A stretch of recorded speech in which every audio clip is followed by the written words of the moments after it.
is NBC 15 Sports. It has been quite a journey for the Wisconsin basketball team. A young group that struggled to start out with, the abrupt retirement of Bo Ryan, and then growth under Greg Gard. It doesn't get much better, does it? It's the Vikings, it's the Packers. Sunday night, obviously they were going to flex this game, Yes. Jocko. There's no doubt about it. We're going to have highlights and full post-game reaction at 10 p.m.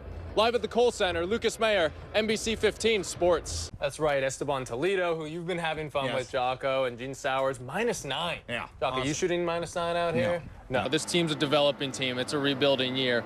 But also, they started out really well against Madison Bumgarner. He's one of the best pitchers in the major leagues. A boatload of winter sports to get to. Hoops, hockey, wrestling, oh my. Jocko, take it away. As the players took the field for opening day here at Miller Park, the excitement was palpable, but then reality set in. The Brewers had to face the San Francisco Giants, and what followed was a 12-3 defeat. We are joined by sports director Mike Jocks, who was live in St. Louis. Jocko, it was absolutely stunning, an incredible victory for Wisconsin. What does Wisconsin have to do in this game against Nebraska? What's the most important thing for them to get a victory? Both the Packers and Cardinals know what to expect on Saturday in the divisional round. We'll see if Mike McCarthy and company can make enough adjustments to pull off the upset. At Lambeau Field, Lucas Mayer, NBC 15 Sports. It was a tough night for Wisconsin basketball nation. The Sweet 16 and so much hope after an improbable run to this point in the big dance. Can you believe the MLB season is already here? I'm excited. The first games are tomorrow. The Milwaukee Brewers will wait until Monday to get it going. UW has 4 contests remaining, and they will likely stay on the bubble until Selection Sunday. That possibility seemed in great doubt as the Badgers headed to halftime. At Bankers Life Fieldhouse, Lucas Mayer, NBC 15. So some fun basketball tonight. Stoughton and Monona Grove, as we like to say, they survive and advance in the big dance. Where does this season go in the Wisconsin history books? Obviously, they did not make it to a title game, not to a Final Four, but so much happened and the Badgers overcame a great deal. Wisconsin narrowed the gap. 40 seconds in the half. Big shot, Vito Brown. Hits from distance. UW trails 22-16 at halftime. Yeah, that's a pretty low score. 5+ minutes left. 1-point game. It's Vito again. He's got ice water running through the veins. Tickles the twine. Wisconsin takes the lead. Ethan Happ introduced himself to the country tonight, just refusing to give up in the low post. Somehow uses the glass, count the hoop and the harm. Look at Ethan doing work right there. That is a tough shot. But Pitt was not done. Under a minute to go, Jamel Artis hits a 3, cutting the lead to 1.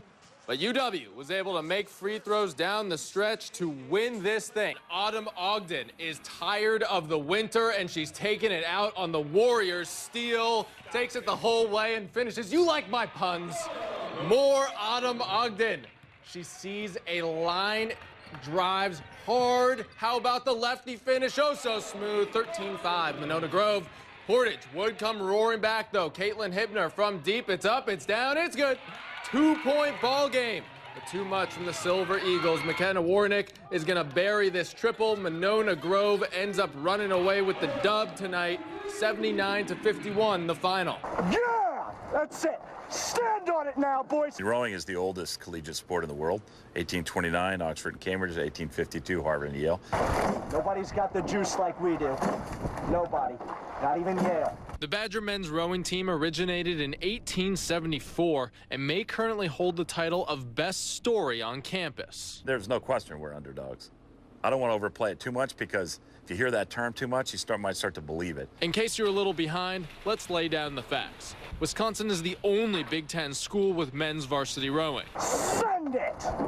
Send it! The Badgers compete against Ivy League and Pac-12 schools that hand out scholarships and recruit internationally. Like shot! 1,500 meters to go. Shot! Over half and at times as much as 75% of the team has never rowed before coming to UW. It's very difficult to do. In the modern era, we're the only one who has won without international rowers. I can understand some of the walk-ons. It's intimidating to hear these people from different places. They're offered a ton of money to come here. So how does Wisconsin get rowers to compete against recruits from all over the world with Olympic ambitions? They'll go to the SOAR tables and they'll just start, approaching as many tall people as they can find. I guess it was just my athleticism or something that they saw as something that they could mold into what they saw as an elite rower. Right on the money, guys. We're killing it here. We're doing it. Head coach Chris Clark actually embraces gathering athletes with little to no rowing experience. The chance of getting an elite an Olympian is probably better if it's a walk-on, because again, I get a guy that's born to do it. This group of Badger rowers finds gratification in the grind of such a difficult sport and coming together to overcome the odds. There's no way to convey 20 hours a week of training when it's absolutely miserable outside, when you're going to be covered in ice coming off the water and your throat is just absolutely burning. Occasionally people say, oh, rowing, it looks so pretty, it's so beautiful. You could say that, but boxing looks kind of cool too when you're a little way away from it. It's very difficult. Let's stay after it. Stay after it. There we go. Yeah. This team represents an innate human desire that predates organized athletics, even those formed in the 1800s. In the end, it's just a natural affinity for somebody who wants to grind and work hard. It appeals to people that really want to push themselves to the edge all the time. And to do it without scholarships and compete at the highest level means that we've found something a little extra. We're all pushing that much harder, knowing that every other person is just as committed or more than you are. Lucas Mayer, NBC 15 Sports.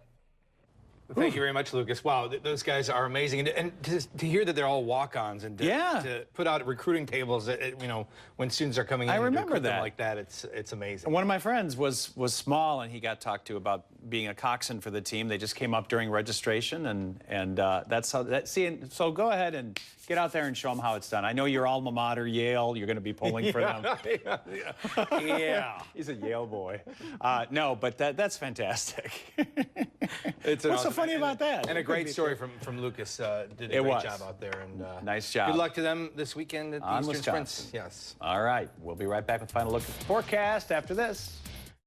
NBC 15 News is brought to you by Edgerton Hospital and Health Services. Is it time to update your outdated or grimy bathroom? Bath Planet by Ganser Company has the solution. Amazing shower and baths redone in as